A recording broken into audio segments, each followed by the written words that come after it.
This picture is interesting because, as you can tell, there's a lock on that door. This was provided by the Ethiopian army, who would come in order to kick people out of some of these towns. They would bring these locks, lock the doors, and they said, you have to go, this is not your home anymore, you have to leave. And if the lock was open, it would mean the family would bust it in again and try to reoccupy their homes. So the people get in trouble like that. So that was a way to empty, to basically get rid of Ogaden people in some of these bigger villages. He just got a new pair of socks, he's very happy.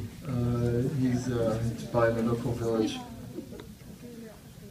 This nice shot on patrol also, moving from, and this was early in the year, it's actually not the rainy season, so it's February 2009, it's very dry. That was even more difficult for us. Very thirsty, but again, you get used to it.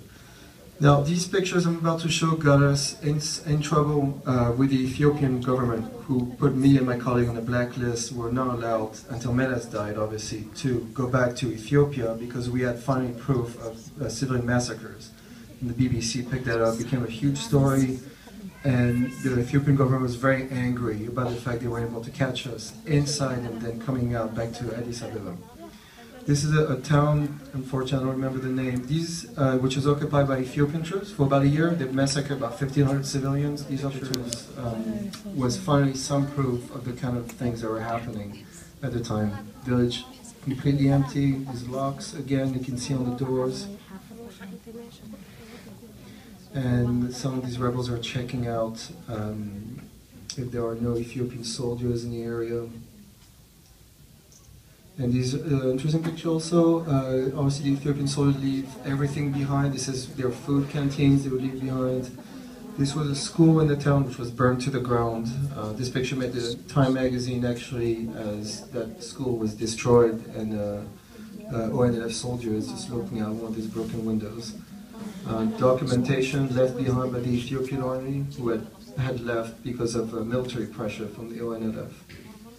These are commanders discussing their next move, and we move, actually he was showing me a dance, and that's the picture. These kids were strangely abandoned, they were out in the wild by themselves, so they were picked up by ONLF to take care of them.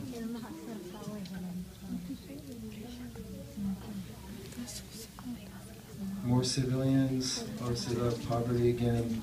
This guy actually I met in 2006, and he saw me again in 2009. It was a nice thing to see as you were still alive.